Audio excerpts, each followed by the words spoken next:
what is it, Thursday, the Thursday edition of three things that I'm looking at in markets today. Obviously, the Santa Claus rally ended pretty quick last night. We've got the S&P down 1.2%, rejecting again the 2100 region. I'll talk about a chart for that and the bearish engulfing pattern or negative outside day, depending on how you want to look at it. I'll also talk about oil, which tanked more than 4% last night.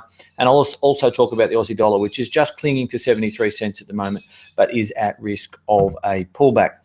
Let's get this screen shared, and we'll start with the S&P 500.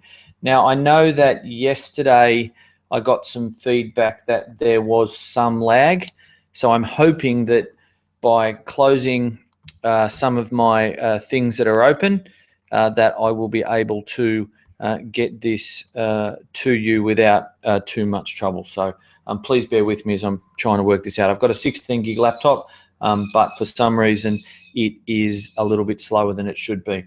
Anyway, you can see here the price action yesterday. It's still respecting my slow moving average, so I'm not outright bearish. But if I was to draw a trend line, this is the S&P 500, by the way. If I was to draw a trend line off this nice little low here across there, then I'm looking at the S&P pulling back to 2050 or something like that. Now, what's a bearish engulfing pattern?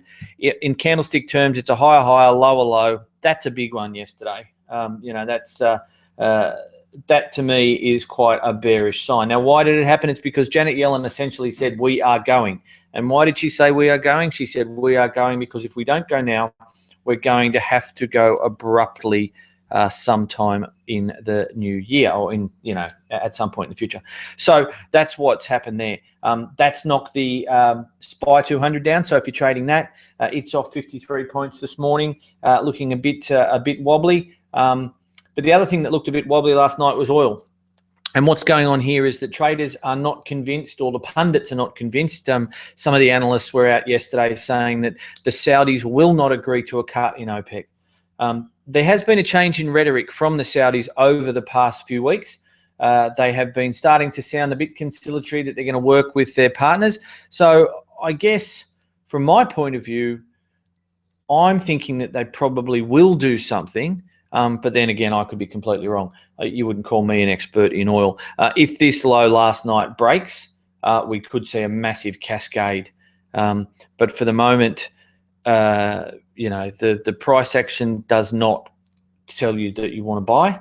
I'd be staying aside. Oil could be Friday night, our time.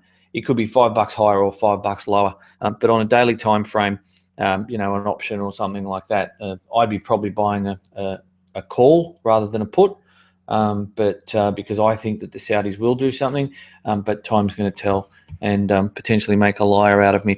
If we then go across to the Australian dollar, hopefully you all read my Aussie Trader afternoon report.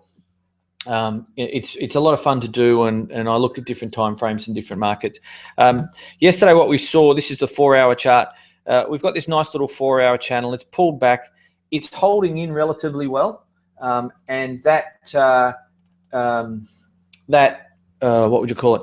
That relative strength is because of a number of factors which I've covered at Business Insider this morning, and which Rob Rennie, who's the head of currency strategy, probably the head strategist these days at Westpac, has highlighted.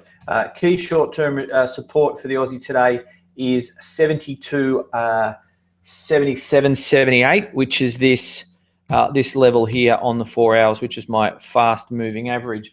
Should it cascade down through there, then of course we've got 72.48. Now I haven't obviously I haven't spoken about the euro. Mario Draghi tonight, shock and awe.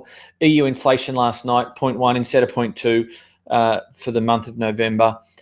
Now, that doesn't sound like much. 0.1. If you get 12.1s, you get 1.2. If you get 12.2s, you get 2.4. That's a material difference to whether or not the ECB is going to need to ease.